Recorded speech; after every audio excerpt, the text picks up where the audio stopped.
तो भाई लोग आज हम सोलो लेवलिंग के सीजन 2 को एक्सप्लेन करेंगे। तो सीजन 1 के लास्ट एपिसोड में हमने देखा था कि सॉन्ग इग्रिस का शैडो को एक्सटर कर देता है, उसके बाद वो गेट से भी बाहर आ गया था।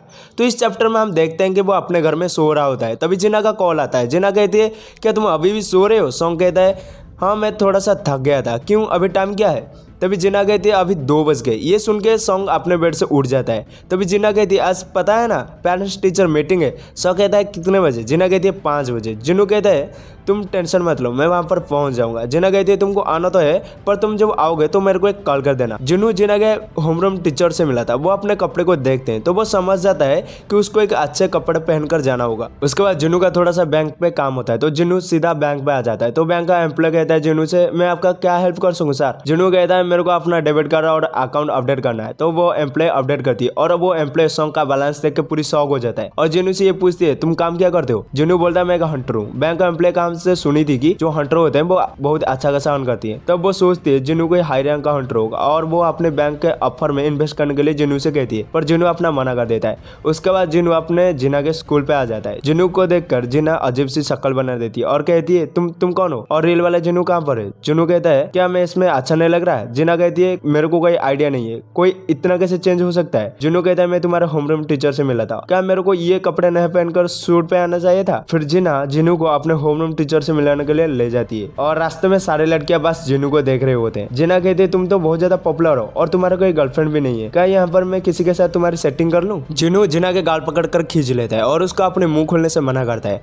आगे जिनू जिना के होमरूम टीचर से मिलता है। होमरूम टीचर ये कहते मेरे को ये पता नहीं था कि तुम्हारे हैंडसम ब्रदर भी है। जिनू अपने मन में ये सोच रहा होता है कि मैं भी इसी स्कूल में ग्रेजुएट हुआ हूँ, फिर भी मैं इनसे पहली बार मिल रहा हूँ। आगे जिना के टीचर जिनू से ये कहते हैं कि जिना के ग्रेड्स काफी अच्छे हैं और वो दिल की भी काफी अच्छी है। जिना के लिए तुमको चिंता नहीं करना है और मेरे को भी जिना की फ्यूचर के लिए कोई भी चिंता नहीं है। तुमको तो पता होगा जिना का गोल क्या है, उसको स्कूल का मेडिकल अटेंड करना है। जिनू कहता है हाँ मेरे को पता है। आगे जिना के टीचर ये बताते हैं कि जिना के practice test score report card भी आउटस्टैंडिंग है, सो तुम्हें जिना के ऊपर और प्रेशर नहीं डालना है। जिनू कहते हैं हाँ मैं समझ गया। जिना के टीचर जिनू से ये कहते हैं कि तुम एक हंटर हो, अगर तुम्हारे बहन अवगनिंग हो जाता है क्या तुम उसको हंटर बनाओगे? जिनू कहता है कभी भी नहीं। टीचर कहते हैं तुमको मैं इसलिए पूछा कि एक स्टूडेंट का अवगनिंग हो गया है और वो अभी कुछ दिन से स्कूल नहीं आ रहे, अगर ऐसे ही चलता रहा तो स्कूल को एक्शन लेना पड़ेगा। अगर वो हंटर भी बन जाती है फिर भी उसको आखिर ग्रेजुएशन तो कंप्लीट कर लेना चाहिए। जिनू टीचर से बोलता है उसका रैंक क्या है? टीचर कहते हैं मेरे को इसमें कुछ ज्यादा पता नहीं है, मैं कहीं से सुनी थी कि उसका लोएस्ट रैंक है। जिनू ये समझ जाता है कि उसका ई रैंक है।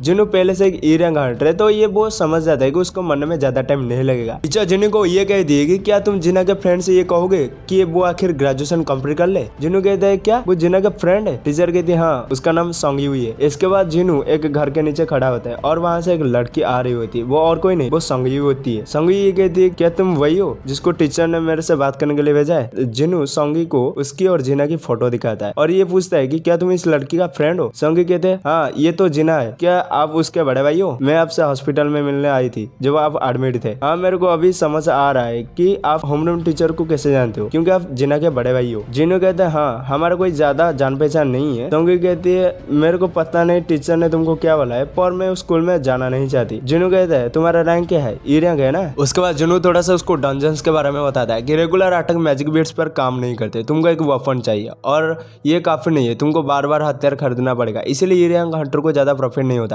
क्या तुम ये सोच के आ रहे हो कि बिना हथियार के लड़ोगे? ये मत कहना कि तुम बस पैसे कमाने के लिए हंटर बनना चाहते हो। लेकिन सॉन्गी कहती है आप मेरे को ज्यादा ज्ञान मत दो, आखिर तुम भी एक ई रैंक हंटर हो। जिनू अपने मन में ये सोच रहा होता है कि मेरे को पहले से ही पता था कि ये लड़की जिद्दी होगी, आखिर मैं भी ऐसा जिद्दी ही था। जिनू कहता है ये सब छोड़ो, मैं तुम्हें क्विट करने के लिए नहीं बोल रहा, जब तक तुम उस खतरनाक दुनिया को आंखों से नहीं देखोगे तो तुमको कुछ समझ नहीं आने वाला। ये कहती है आखिर तुम यहाँ आए क्यों हो? जिनू कहता है मैं तुमको एक ग्रैंड हंटर बनाने वाला हूँ। फिर हमें एयरपोर्ट को दिखाया जाता है जहाँ पर होंगडू से आया होता है, उसका वेलकम करने के लिए जिनचुल भी आया होता है। डोंगसू जिनचुल से कहता है कि हंटर एजेंट को मेरे से क्या काम, यहाँ तुम क्या करना है? पर तुमको देख कर बहुत ही अच्छा लगा। जिनचुल कहता है नॉर्मल सी बात है, एस रैंक हंटर कोरिया में है, इसके बारे में हमारे सर्वेलेंस टीम को पहले से ही पता है। डोंगसू कहता है क्या अभी भी तुम वही बुड्ढे गोगुन के लिए काम करते हो? तुम उसके राइट हैंड हो ना, अगर मैं तुम्हारी जगह होता तो मैं उस बुड्ढे के बैंड बजा के वहां पर राज करता। जिनचुल कहता है आप यहाँ कब तक रुकोगे? डोंगसू कहता है ज्यादा दिन नहीं, बस मेरा काम खत्म हो जाए इसके बाद मैं यहाँ से चला जाऊंगा। डोंगसू कहता है मेरे को सर्वेलेंस एजेंट से यही उम्मीद थी, तुम सब पता होने के बाद भी मेरे को पूछ रहे हो, क्या तुम मुझे रोकोगे? जिनचुल कहता है मैं तो सिर्फ अपना काम कर रहा हूँ सर। तभी वो 2 लो हंटर को देखते हैं। डोंगसू कहता है मेरे को तुम पहले से ही पसंद थे, तुम अवेंजर गिल्ड के बारे में क्या सोचते हो? हम तुमको उससे ज्यादा पे करेंगे। जिनचुल अपने मन में सोच रहा होता है कि हंटर एसोसिएशन को डोंगसू और उसके भाई पे पहले से ही सकता, जैसे लिजेंड अपने पूछ को करते हैं वैसे ही ये दोनों भाई हंटर को मार देते हैं, पर सबूत नहीं मिलने के कारण हम इन दोनों को कुछ नहीं कर पाते।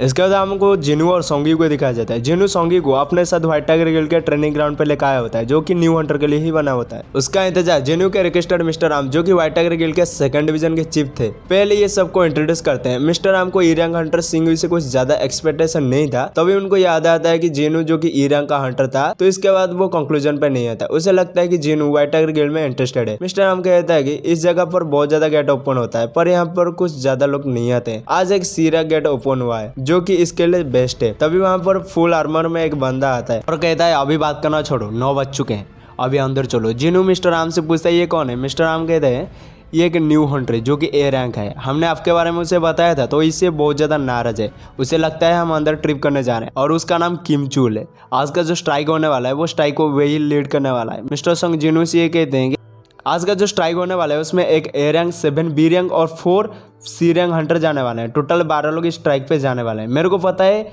ए रैंक और B rank C rank dungeon के लिए बहुत ज्यादा है, माना कि उनका लेवल ज्यादा है, पर ये सब न्यू है। उसके बाद सोंग जिनू कहता है फिर भी ए रैंक और बी रैंक हंटर कुछ ज्यादा ही है। वो मन में ये सोच रहे थे कि इस गेट से सोंगी को कुछ सीखने के लिए नहीं मिलेगा, पर उसको ये पता चल जाएगा कि ई रैंक हंटर से लोग कैसे पैसे आते हैं। आगे वो सब डंजन्स में जा रहे होते हैं, लेकिन जिनू को एहसास होता है यहाँ पर कुछ गड़बड़ है, और वो जैसे ही अंदर जाते हैं वो डंजन्स पूरी रेड कलर में बदल जाता है। जिनू को खतरा सेंस होता है और उसे समझ आता है यहाँ पर कुछ होने वाला है, तो वो तुरंत बाहर निकलने की कोशिश करता है, पर वो बाहर निकल नहीं पाते। वो जाते समय ये कहता है कि मेन स्ट्राइक को जल्दी कांटेक्ट करो। मिस्टर आर्म कुछ समझ नहीं पाता और वो सीधा व्हाइट टाइगर के गिल्ड के चीफ को कॉल करते हैं और इसके बारे में सब बोलते हैं, तो मास्टर वहां पर आ रहे हों। आगे हमें फिर से डोंगसू और जिनचुल को दिखाया जाता है। डोंगसू जिनचुल से ये पूछता है मेरे भाई का अंतिम संस्कार का क्या हुआ। जिनचुल कहता है तुम्हारा भाई का बॉडी हमको नहीं मिला, आप उसके कब्र से मिलना चाहोगे। डोंगसू कहता है मेरे को मरी हुई चीज पे कोई भी इंटरेस्ट नहीं है, मैं बाकी काम से इंटरेस्ट रखता हूँ। जिनचुल कहता है मैं आपको कहाँ पर छोड़ू। डोंगसू कहता है और कहाँ, डंजन्स के पास, मेरे को वो एफकू को ढूंढना है, अगर वो हंटर है तो वो वहीं पर ही मिलेंगे। जिनचुल कहता है कोरे में तो कई तरह का गेट है,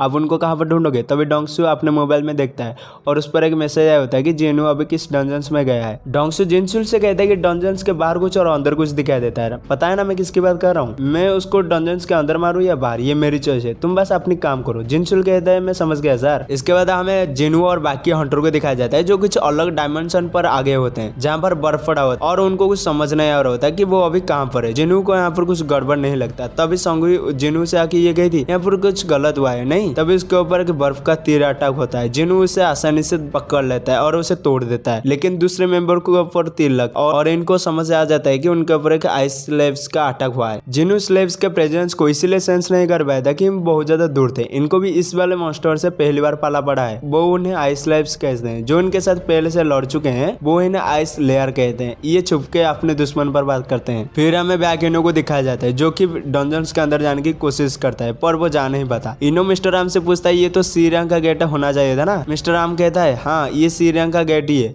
बैकिनो कहता है क्या तुमने एसोसिएशन टीम से कांटेक्ट नहीं किया था।